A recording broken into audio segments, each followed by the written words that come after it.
আমরা জানি যে রাজনীতিতে অবশ্যই মতভেদ থাকবে, রাজনীতিতে বিভিন্ন রকম চিন্তা থাকবে, মত থাকবে, কিন্তু এখন যে পরিবেশটা আমাদের আছে এই পরিবেশটাতে আমাদের জনগণ কিন্তু অত্যন্ত বিভ্রান্তির মধ্যে পড়ে যাচ্ছে।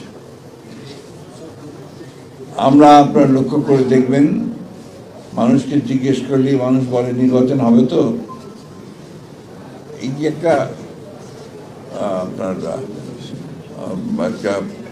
এক ধরনের শঙ্কা, আশঙ্কা এবং এক ধরনের আপনার হতাশা এসে যায় যে হবে তো। আমি যেটা বলি সবসময় যে নির্বাচন হবেই, এবং যে ঘোষণা দেওয়া হয়েছে সেই সময়টাতেই হবে। এই কারণে যে এর কোনো বিকল্প নেই।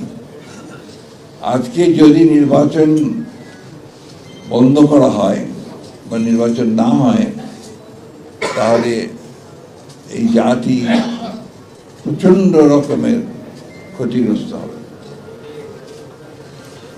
এবং ফ্যাসিবাদের ফিরে আসার সম্ভাবনা অনেক বাড়বে।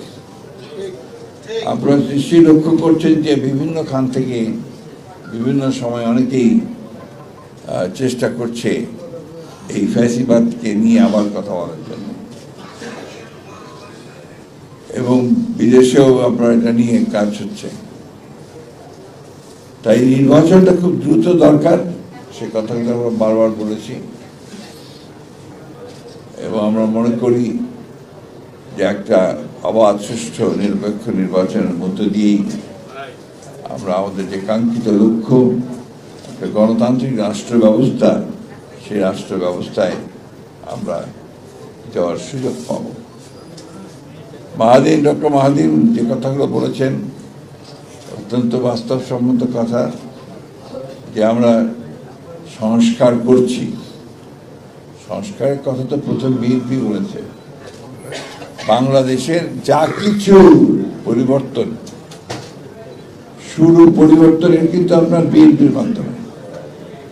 বাংলাদেশের জন্মের শুরুতেই তো আপনার যে মুক্তিযুদ্ধের ঘোষণা শহীদ প্রেসিডেন্ট জিয়া রহমানের কাছ থেকে আসে, যিনি পরে বিএনপি প্রতিষ্ঠা করেছিলেন।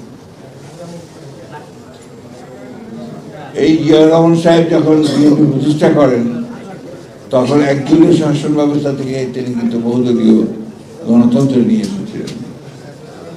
এই জিয়া রহমান সাহেবই মিডিয়া স্বাধীনতা, জুডিশিয়ারির স্বাধীনতা নিশ্চিত করেছিলেন। এই জিয়া রহমান সাহেবই কিন্তু অর্থনীতিতে মুক্ত বাজার অর্থনীতির প্রবর্তন করেছিলেন, এবং যার ফলে আমরা একটা পরিবর্তন অতি দ্রুত দেখতে পেয়েছি। এরপরে আমাদের নেত্রী দেশনেত্রী বেগম খালেদা জিয়া, তিনি প্রেসিডেন্সিয়াল ফর্ম অফ গভর্নমেন্ট থেকে পার্লামেন্টারি ফর্ম অফ গভর্নমেন্টে নিয়ে এসেছেন। নারী শিক্ষার একটা বিশাল রকমের রিফর্ম তিনি করেছিলেন, পরিবর্তন তিনি করেছিলেন, এবং অর্থনীতিকে তিনি সেই সময় এমন একটা চমৎকার জায়গায় নিয়ে যেতে সক্ষম হয়েছিলেন, যেখানে বলা হয়েছিল Bangladesh is an emerging tiger, একটা উদীয়মান বাঘ। এই বিষয়গুলো আমাদের কিন্তু বারবার বলা উচিত এই জন্যে যে এই কথাগুলোকে ঢাকা দিয়ে যাচ্ছে। কিছু কিছু প্রচারণা চালানো হয় এমনভাবে যে বিএনপি সংস্কারের বিরোধী। বাংলাদেশে যা কিছু সংস্কার হয়েছে এখন পর্যন্ত বিএনপির হাত দিয়ে হয়েছে। এই বিষয়গুলো আমাদেরকে মাথায় রাখতে হবে। আর দুর্ভাগ্যজনকভাবে কতগুলো রাজনৈতিক দল তারা মিথ্যা প্রচারণা, ভুল প্রচারণা করে বিএনপিকে হেয় প্রতিপন্ন করতে চায়। আমরা যারা বিএনপির সঙ্গে জড়িত, যারা বিএনপির কর্মী, শরীর, নেতা, তাদের কাছে আমার একটাই অনুরোধ, যে এই সুযোগটা অন্য কি কাউকে দেবেন না, যেখানে তারা বলতে পারে যে বিএনপি কোনো খারাপ কাজ করছে। এটা খুব জরুরি। আপনারা মনে করবেন না যে আপনারা ক্ষমতায় চলে এসেছেন, এটা অনেকেই মনে করছে বলে ওই দুর্বৃত্তায়নগুলোকে তারা নিয়ন্ত্রণ করতে পারছেন না। এখনো আপনারা ক্ষমতায় কাছেও আসেন,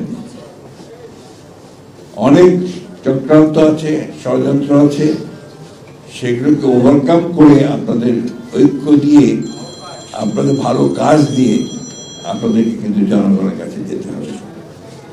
আমি কথাগুলো আজকে এই জন্য বলছি যে এই বইটি যে লেখা হয়েছে, তিনি কিন্তু একজন রাজনৈতিক কর্মীও,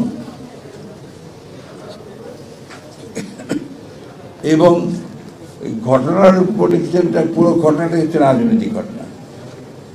ওই যে জুলাই আগস্টের ওপরে এখন সবাই জোর দেয়।